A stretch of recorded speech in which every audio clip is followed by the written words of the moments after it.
आज की इस गहरी चर्चा में ना एक ऐसे विषय पर बात करनी है जो बिल्कुल आम धारणाओं को पलट देता है। हाँ बिल्कुल।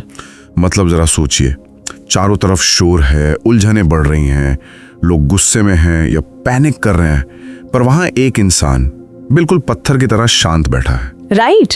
और आम तौर पर दुनिया को लगता है कि वो इंसान वीक है या उसने लाइफ के आगे सरेंडर कर दिया है। एग्जैक्टली।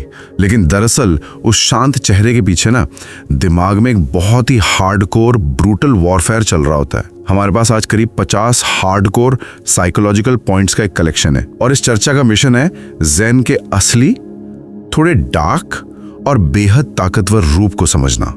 यानी सादगी को एक हथियार की तरह देखना। सही बात है। ये देखना कि सिंप्लिसिटी असल में कोई लाइफस्टाइल चॉइस नहीं है, बल्कि एक हथियार है जिसका इस्तेमाल करके दिमाग को इस उलझी हुई दुनिया के शोर से, मतलब एक तरह के मैट्रिक्स से आजाद किया जा सकता है। और यहाँ सबसे दिलचस्प बात ये निकल कर आती है कि इस पूरी अप्रोच में ज़ेन को शांति के रूप में नहीं पेश किया गया है। तो फिर किस रूप में? एब्सोल्यूट कंट्रोल के रूप में, यानी पूर्ण नियंत्रण। शांति तो बस एक बाय प्रोडक्ट है, असली गोल कंट्रोल है। जब किसी का दिमाग हर वक्त कोल्ड और कैलकुलेटेड रहता है ना, तभी बाहर की कोई टॉक्सिक फोर्स उसे मैनिपुलेट नहीं कर सकती। ओह, मतलब ये किसी सैमुराई माइंडसेट की तरह है। बिल्कुल उस सैमुराई माइंडसेट की तरह। एक सैमुराई योद्धा हमेशा मौत को अपने कंधे पर बिठाकर चलता है। इसका साइकोलॉजिकल मतलब ये है कि जब एक इंसान इंटरनली मौत को पहले ही एक्सेप्ट कर लेता है तो फेलियर का डर खत्म हो जाता है। राइट। वो एक साधु नहीं बल्कि एक वॉरियर बन जाता है जो किसी भी इमोशन के आगे झुकता नहीं है। लेकिन एक बड़ा सवाल उठता है यहाँ, अगर ये फिलॉसफी एक तलवार और कवच है तो आखिर दुश्मन कौन है जिससे बचना है? वही सबसे बड़ा रेवलेशन है सोर्स मटेरियल में। हाँ, क्योंकि दुश्मन कोई एक इंसान नहीं है बल्कि ये मॉडर्न कैपिटलिस्ट सिस्टम है जो हमारे आसपास उलझनों का एक बड़ा सा मायाजाल बुनता है। सही कहा। ध्यान देने वाली बात है कि सिस्टम लगातार नई प्रॉब्लम्स, नए प्रोडक्ट्स और नया ड्रामा बेचता है। क्योंकि कंफ्यूज्ड और स्ट्रेस इंसान सबसे इजी टारगेट होता है। आज की दुनिया में सक्सेस का फॉर्मूला क्या है? ऐड करना, नई स्किल सीखो, नए गैजेट्स खरीदो, नए लोगों से नेटवर्क करो। जबकि इस एंशिएंट फिलॉसफी का फॉर्मूला बिल्कुल उल्टा है। वो है सबट्रैक्ट करना, यानी घटाना। एक खाली कमरा, एक खाली स्पेस दरअसल रॉ पावर का रिफ्लेक्शन बताया गया है। पर यहाँ मैं थोड़ा पुशबैक देना चाहता हूँ। अच्छा? हाँ, मतलब क्या सच में सब कुछ हटा देना ताकत है? ये तो वैसा ही हो गया जैसे एक स्मार्टफोन से सारे हेवी एप्स और डेटा डिलीट कर दिए जाएं ताकि रैम 10 टाइम्स फास्ट चल सके। लेकिन प्रैक्टिकली देखें तो क्या कोई भी इंसान डिजायर्स या इच्छाओं के बिना इस रियल वर्ल्ड में जी सकता है? देखें, ये पुशबैक बिल्कुल लाजमी है, पर इसका मैकेनिज्म समझना जरूरी है। बात डिजायर्स को पूरी तरह मार देने की नहीं है, तो फिर उन्हें डिटॉक्सिफाई करने की है। अगर हम इसे न्यूरोबायोलॉजी के पैमाने पर देखें तो ये मॉडर्न सिस्टम लगातार नए डिजायर्स फीड करके दिमाग में डोपामीन का एक एंडलेस लूप बनाता है। राइट, डोपामीन जो और ज्यादा की तलब पैदा करता है। एग्जैक्टली। और ये लूप इंसान को साइकोलॉजिकली एक भिखारी बनाए रखता है। सिस्टम का आधार ही यही है कि लोगों को रियलाइज करवाया जाए कि उनके पास कम है। ओह, तो ज़ेन इस लूप को कैसे तोड़ता है? एक बहुत पावरफुल कॉन्सेप्ट से, जिसे इनफ यानी पर्याप्त का ज्ञान कहते हैं। जब दिमाग इंटरनली ये प्रोसेस कर लेता है कि पास में पहले से ही जरूरत से ज्यादा है, तो वो डोपामीन का हंगर साइकिल ब्रेक हो जाता है। वाओ! और जैसे ही ये साइकिल ब्रेक होता है, सिस्टम के सारे एल्गोरिदम्स और मैनिपुलेशन टैक्टिक्स फेल हो जाते हैं। यानी जब किसी को कोई कमी फील ही नहीं हो रही तो उसको कुछ बेचा ही नहीं जा सकता। बिल्कुल। वो इंसान ऑटोमेटिकली सिस्टम के बाहर एक अनटचेबल एंटिटी बन जाता है। और इस इम्यूनिटी की शुरुआत ना सोर्सेज के हिसाब से दिन के पहले 15 मिनट से ही होती बताई गई है। आमतौर पर एक इंसान सुबह उठते ही अपना फोन देखता है, दुनिया का शोर दिमाग में अलाउ करता है। हाँ, जो कि सबसे बड़ी गलती है। पर इस डिसिप्लिन में दिन की शुरुआत एक प्रीएम्प्टिव स्ट्राइक से होती है। पहले 15 मिनट एब्सोल्यूट खामोशी, बिना किसी स्क्रीन, बिना किसी आवाज के। ये दिमाग को एक सॉलिड लोहे के बेस पर सेट कर देता है। और उसके बाद नंबर आता है पास्ट और फ्यूचर का, जिसे लेकर इस मटेरियल में रुख बड़ा रूथलेस है। कहा गया है कि पास्ट एक करप्ट फाइल है जो अब एग्जिस्ट नहीं करती, और फ्यूचर एक फैंटम या भूत है। इसलिए सारी एनर्जी सिर्फ आज और अभी पर फोकस होनी चाहिए। इसका साइंटिफिक रीजन भी है। अपनी मेंटल एनर्जी को फ्यूचर के डर में जलाना दरअसल एक तरह का इमोशनल सुसाइड है। क्योंकि ऐसी चीज से लड़ रहे हैं जो हुई ही नहीं है। एग्जैक्टली। और पास्ट के ट्रॉमास को हर वक्त कैरी करना दिमाग का आलस है। दिमाग पास्ट के लूप्स में इसलिए घूमता है क्योंकि नए सोल्यूशन सोचना मुश्किल काम है। ज़ेन इसका तोड़ निकालता है रियलिटी को ब्रूटली एक्सेप्ट करके। जैसा कि मान लीजिए बाहर अचानक तेज बारिश होने लगी और ट्रैफिक जैम हो गया, या ऑफिस में कोई बड़ा क्राइसिस आ गया। आम रिएक्शन क्या होता है? लोग रोते हैं, कंप्लेन करते हैं कि मेरे साथ ही ऐसा क्यों हो रहा है। हाँ, लेकिन एक डिसिप्लिन्ड वॉरियर माइंड बिना किसी इमोशन के रियलिटी को एक्सेप्ट करता है। उसका इंटरनल रिस्पॉन्स सिर्फ एक होता है, डेटा रिसीव्ड। अरे वाह, डेटा रिसीव्ड, ये सच में एक रोबोटिक पर बेहद एफिशिएंट अप्रोच है। एक्सेप्टेंस आते ही कंप्लेनिंग में वेस्ट होने वाली सारी एनर्जी इंस्टेंटली सॉल्यूशंस निकालने में लग जाती है। बिल्कुल, और दिमाग 100% कैपेसिटी पर ऑपरेट करता है। लेकिन यहाँ चर्चा का रुख ना एक बहुत ही हैरानगेज दिशा में मुड़ता है। वो कैसे? इस सब्ट्रैक्शन और मेंटल क्लैरिटी को रियल लाइफ में उतारने के लिए कोई पहाड़ों पर जाने या बहुत बड़े लाइफ डिसीजंस लेने की जरूरत नहीं बताई गई है, बल्कि रोजमर्रा के सबसे छोटे और बोरिंग कामों में लोहे जैसा डिसिप्लिन लाना होता है। हाँ, ये पॉइंट्स बहुत प्रैक्टिकल है। एक बड़ा प्रैक्टिकल एग्जाम्पल दिया गया है, अपने जूतों को लाइन में रखना। कितने लोग इसे बस सफाई मानते हैं, पर यहाँ इसे माइक्रो डिसिप्लिन का हैक बताया गया है। क्योंकि अगर जूता डोर के पास परफेक्टली अलाइंड है तो एक केओस भरे दिन में भी दिमाग सबकॉन्शियस लेवल पर अलाइन रहेगा। सही बात है। ये छोटी चीजें दरअसल दिमाग की डीप ट्रेनिंग है। न्यूरोप्लास्टिसिटी भी तो यही कहती है, किसी का दिमाग वैसा ही बनता है जैसे उससे काम करवाया जाता है। झाड़ू लगाना, बर्तन धोना, ये सब बोरिंग लगते हैं, पर जब कोई अपना पूरा फोकस सिर्फ और सिर्फ पानी और बर्तन पर डालता है तो उसका दिमाग फ्लो स्टेट में चला जाता है। ये बैकग्राउंड नॉइज को कैंसिल करने का तरीका है। खाने का ही एग्जाम्पल ले लीजिए। खाते वक्त टीवी या फोन देखना एक डिस्ट्रैक्टेड आदत बताई गई है। इसके बजाय हर निवाले को 30 बार चबाना सिखाया गया है, क्योंकि ये बेसिक भूख और इम्पल्सेस पर कब्जा करने का तरीका है। जो इंसान अपनी सबसे बेसिक बॉडली अर्ज को कंट्रोल करके ध्यान से खा सकता है, उसे दुनिया की कोई दूसरी लालच आसानी से हिला नहीं सकती। ये बड़ा पावरफुल पॉइंट है। पर यहाँ ना मॉडर्न कल्चर और इस फिलॉसफी का डायरेक्ट टकराव होता है। आज के जमाने में मल्टीटास्किंग को एक सुप्रीम स्किल माना जाता है। हाँ, हर रेज्यूमे में लिखा होता है। राइट, हर बॉस को मल्टीटास्कर चाहिए। लेकिन इस एनालिसिस में मल्टीटास्किंग को दिमाग को टुकड़ों में काटने का एक घातक तरीका बताया गया है। एक वक्त में सिर्फ एक काम करना, यानी सिंगल टास्किंग, इसे इलीट प्रेडिटर्स का लक्षण बताया गया है। तो दिमाग को इस तरह लिमिट करना ताकत कैसे हो सकती है? पर या एक ईमेल से दूसरे प्रोजेक्ट पर जंप करता है तो उसे साइकोलॉजी में कॉग्निटिव स्विचिंग पेनल्टी कहते हैं। ओ, मतलब दिमाग पैरेलल प्रोसेस नहीं करता, वो रैपिड स्विच करता है। और हर स्विच में एक्चुअल ग्लूकोज बर्न होता है। एग्जैक्टली। यही वजह है कि मल्टीटास्क करने वाले लोग दोपहर 3 बजे तक मेंटली एग्जॉस्ट हो जाते हैं। सिंगल टास्किंग इलीट इसीलिए है क्योंकि इसमें फोकस एक लेजर बीम की तरह होता है। अगर चाय पी रहे हैं तो सिर्फ चाय पीनी है। ये प्रैक्टिस दिमाग की एनर्जी को बचाती है। और इसी एनर्जी को प्रिजर्व करने के लिए ब्रीदिंग यानी सांस लेने को एक मैनुअल ओवरराइड बटन बताया गया है। दरअसल जब भी पैनिक होता है, एंजाइटी बढ़ती है, तो नेचुरली सांस छोटी और तेज हो जाती है। हाँ, दिमाग के अंदर जो पैनिक सेंटर है अमिगडाला, वो ऑन हो जाता है। उसे लगता है कोई शेर हमला करने वाला है, भले ही वो सिर्फ बॉस का एक गुस्से वाला ईमेल हो। सही कहा। ऐसे में ज़ेन ब्रीदिंग यानी पेट से गहरी सांस लेना दरअसल बायोलॉजी को डायरेक्ट कमांड देना है। ये नर्वस सिस्टम को बताता है कि मैं सेफ हूँ।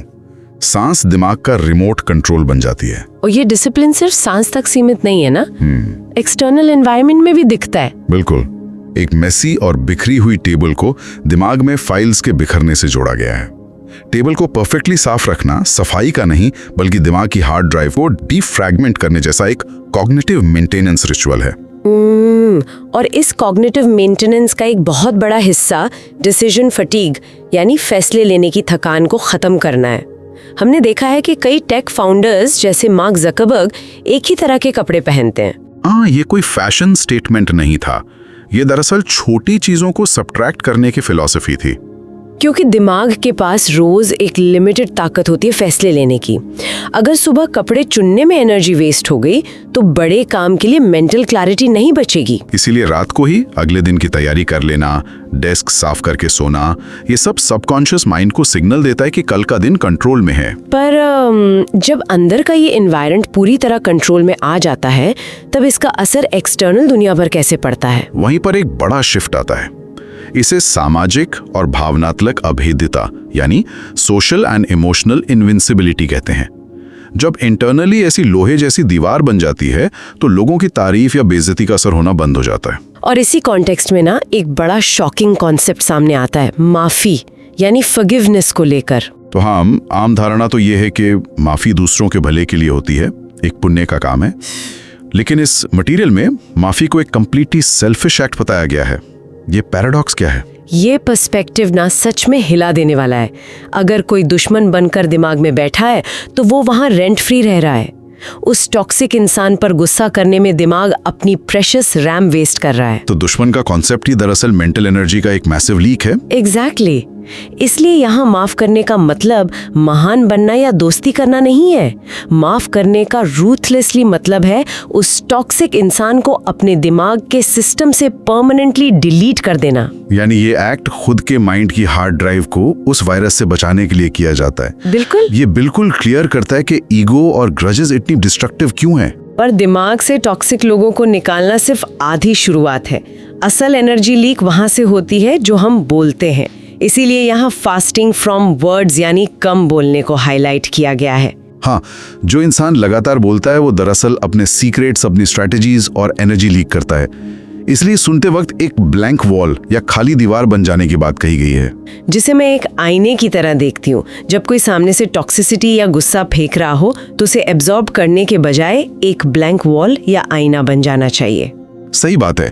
ये साइलेंट सामने वाले को इतना अनकंफर्टेबल कर देता है कि वो नर्वस होकर अपना सच उगलने लगता है। साइलेंस एक पैसिव चीज नहीं बल्कि एक हाईली एग्रेसिव हथियार बन जाता है। और इसी हथियार का दूसरा पहलू है लोगों के ओपिनियन से पूरी तरह डिटैच हो जाना। तारीफ और बेइज्जती दोनों को एक ही लेवल पर देखना। क्योंकि मैकेनिज्म बहुत सिंपल है। अगर कोई किसी की तारीफ करके उसे खुश कर सकता है तो इसका मतलब है रिमोट कंट्रोल किसी और के हाथ में दे दिया गया है। कल को वो बेइज्जती करके तोड़ भी देगा। एक मास्टर्ड माइंड इन दोनों चीजों को एक न्यूट्रल ब्लैंक एक्सप्रेशन के साथ देखता है।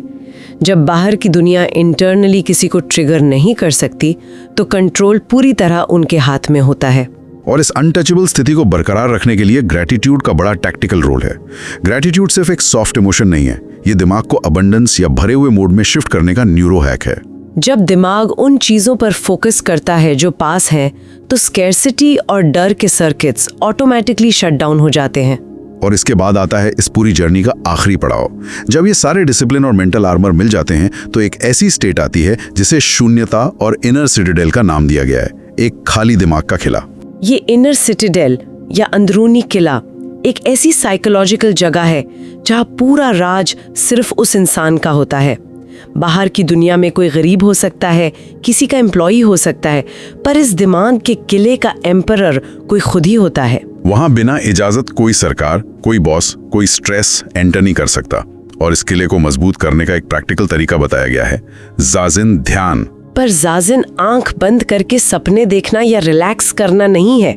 ये एक स्नाइपर की तरह बिना हिले बैठने की हार्डकोर ट्रेनिंग है। हाँ, अगर ध्यान के वक्त पैर में दर्द हो रहा है तो उस दर्द को सिर्फ डेटा मानना सिखाया जाता है, इमोशन नहीं।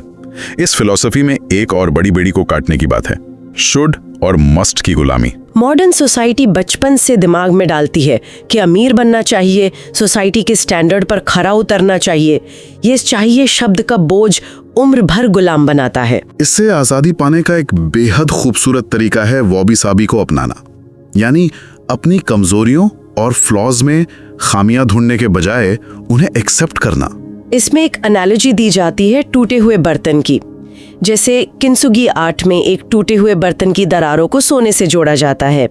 उसके बाद उस बर्तन के फ्लॉज ही उसकी सबसे बड़ी खूबसूरती बन जाते हैं। परफेक्शन के डर को हराने का इससे बेहतर तरीका शायद ही कोई हो। परफेक्शन दरअसल डर का ही दूसरा नाम है, रिजेक्शन का डर। जब ये डर खत्म हो जाता है तभी वो वे का अभ्यास किया जा सकता है। वो वे यानी कुछ ना करने का विज्ञान, एक्शन ऑफ नॉन एक्शन। इसका मतलब आलसी होकर बैठना नहीं है। इसका मैकेनिक्स ये है कि सिचुएशन को फोर्स न किया जाए। जब वक्त सही ना हो तो बिना हिले, बिना पोजीशन रिवील किए बस वेट करना चाहिए।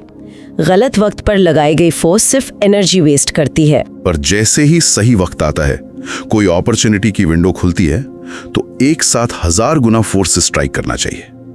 इसे इकोनॉमी ऑफ मूवमेंट कहा गया है, एक एलीट प्रेडेटर की तरह जो 1 आउंस एनर्जी भी फालतू में वेस्ट नहीं करता। और ये सारा कंट्रोल तब और भी आसान हो जाता है जब दिमाग दुनिया के सबसे कड़वे सच को प्रोसेस कर लेता है। वो सच है मूजो या इम्पर्मानेंस।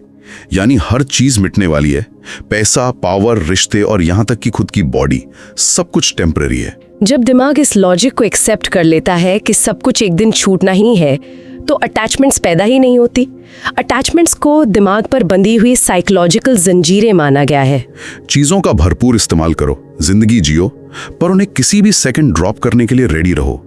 एक वॉरियर तो रोज सुबह इंटरनली अपनी मौत को विजुअलाइज करता है। जब मौत तय है तो छोटे मोटे फेलियर का डर तो बिल्कुल मजाकी लगने लगता है ना। वही सबसे बड़ा टर्निंग पॉइंट है। जब डेथ का फियर नॉर्मलाइज हो जाता है तो सिस्टम की बनाई हुई कोई भी मैनिपुलेशन काम नहीं करती। वो मैट्रिक्स के बिल्कुल बाहर आ जाते हैं। तो इस पूरे विश्लेषण से एक बात आईने की तरह साफ हो जाती है। The art of simple living कोई पैसिव और बोरिंग छुट्टी नहीं है। ये एक ऐसी भट्टी है जहां ईगो, डर और मॉडर्न सोसाइटी की टॉक्सिक जरूरतों को जलाकर राख किया जाता है। जब लाइफ एक्सटर्नली एम्प्टी और इंटरनली हाइपर डिसिप्लिन्ड होती है तो दुनिया का कोई भी तूफान उस शांति के मास्टर को हिला नहीं सकता। बिल्कुल, लेकिन इस गहरी चर्चा को खत्म करने से पहले एक फाइनल और थोड़ा सा डिस्टर्बिंग विचार छोड़ना बहुत जरूरी है। इन पॉइंट्स के बिल्कुल एंड में एक कंसेप्ट आता है जिसे लिविंग विदाउट ट्रेसेस, यानी बिना निशान छोड़े जीना कहा गया है। मॉडर्न सोसाइटी में तो सिखाया जाता है कि दुनिया में आए हो तो अपना नाम बनाओ, लेगेसी छोड़ो, फेम कमाओ। पर ये एंशिएंट नॉलेज बताती है कि फेम और अटेंशन असल में एसेट्स नहीं बल्कि लायबिलिटीज हैं। ये एक ऐसा बोझ है जो आज़ादी और प्राइवेसी दोनों खा जाते हैं। एक एब्सोल्यूट मास्टर को एक गोस्ट, एक भूत की तरह जीना सिखाया गया है। अपना काम परफेक्शन से करना, पर अपना कोई निशान ना छोड़ना। ये तो आज के जमाने के बिल्कुल खिलाफ है। वही तो। अब जरा सोचिए, इस मॉडर्न जमाने में जहां हर कोई सोशल मीडिया पर अपना वैलिडेशन ढूंढ रहा है, वहां एक घोस्ट की तरह एब्सोल्यूट स्टेल्थ में जीना कैसा होगा?